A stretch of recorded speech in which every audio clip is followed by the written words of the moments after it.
So the proposition I'm advocating today is nursing homes, the negative impact of the elderly Americans in nursing homes.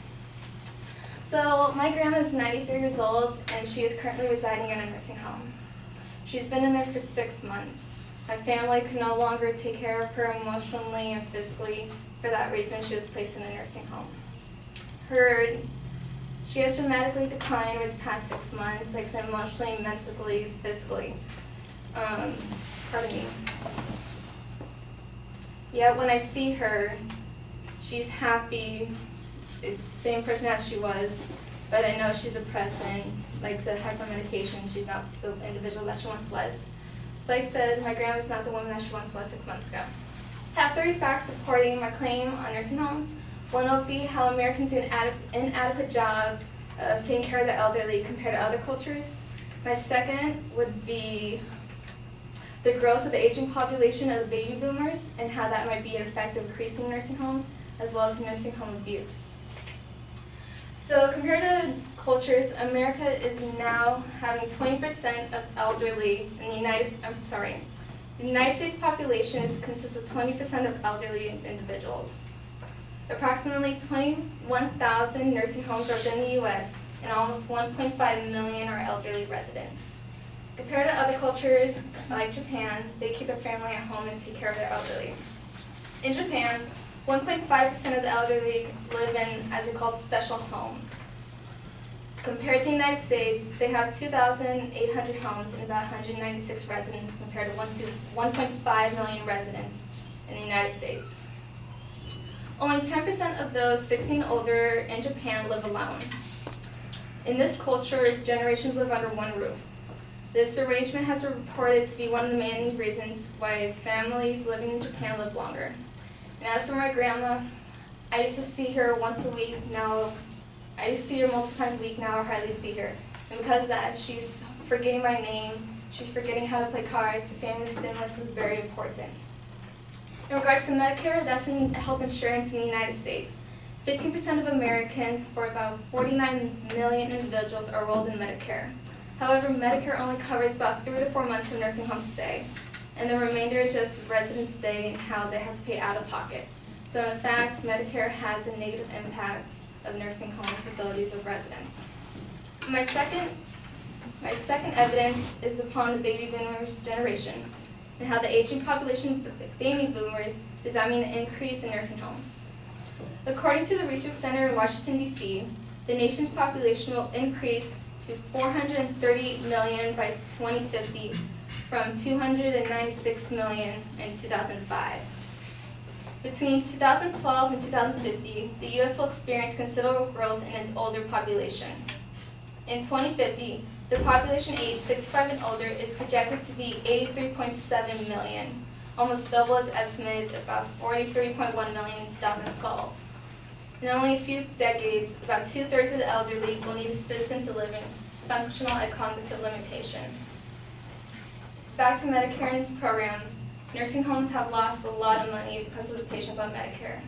62% of those residents have Medicare, and the total loss in nursing homes is $6.3 billion nationwide. It's ironic because even with healthcare, government insurance does not cover the full cost of the senior citizens. So this does not help senior citizen living, but actually harms the seniors.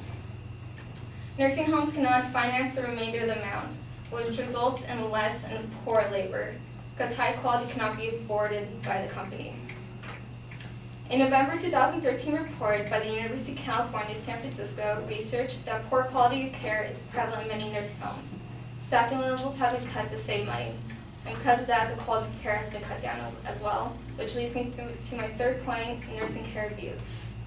It's reported that 40% of nursing home residents have experienced elder abuse, 30% physical, 30% emotional, 70% sexual, and 90% are neglected. It is estimated that 5 million elderlies are abused each year in nursing homes, and only 1 out of 14 cases are reported, so 13 are unreported. A research from 2010 indicates that up to half of all nursing home attendants have admitted abusing or neglecting elderly patients. More than half of all certified nursing assistants, CNAs, in elder care facilities have admitted verbal abuse, yelling at, using foul language with elderly residents of care facilities. Over 55% of nursing home residents are diagnosed with clinical depression, as opposed to other senior citizen livings, as residential care is 23%, as well as adult service centers, which is 24%. So that's a considerable difference between 55% depression in nursing homes and 23% in the residential there. In a sample study ran in Munich nursing facility to detect patient depression, 18.6 were diagnosed as depressive, that being acute or minor depression. In total, 27.8% received antidepressants. My grandma's one of those 27.8% that received antidepressants, and from that, that really deteriorates her mind. If you really care for your elderly and your loved ones, and based on these facts, do not place your loved ones in a nursing home to die. Thank you.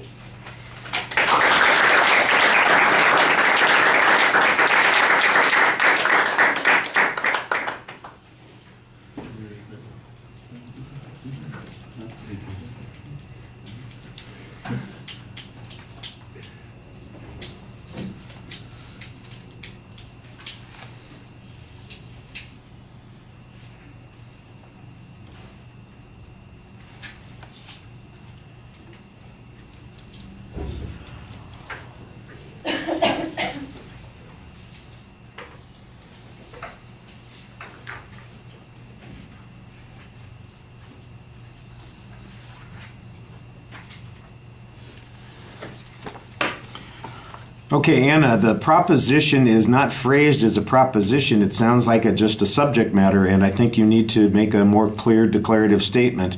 At the end, you have a declarative claim, but the exit claim is a proposition of policy. So I'm not exactly sure, except for the general criticism of nursing homes, what it is that I'm supposed to believe at the end of this presentation. Also, we need to know what's in doubt at the beginning. In other words, why there's a controversy about this. I don't think anybody thinks a nursing home is a great place to be.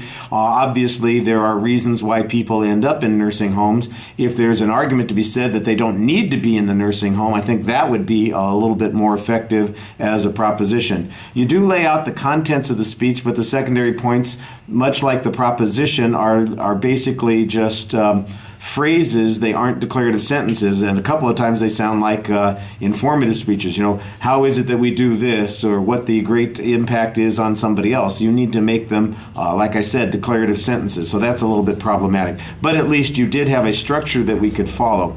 I think you get a little bit of credibility by using your personal experience. I'm sure it's a tough experience to have to share, and one of the things that crops up immediately is, well, if this is your experience, how come we're not getting a discussion about why it is that the family made the decision for your grandmother in this situation if it's so horrible the way you've described? That's one of the immediate questions that comes to mind. And I think the problem is that there are financial issues, there are obligations that people have.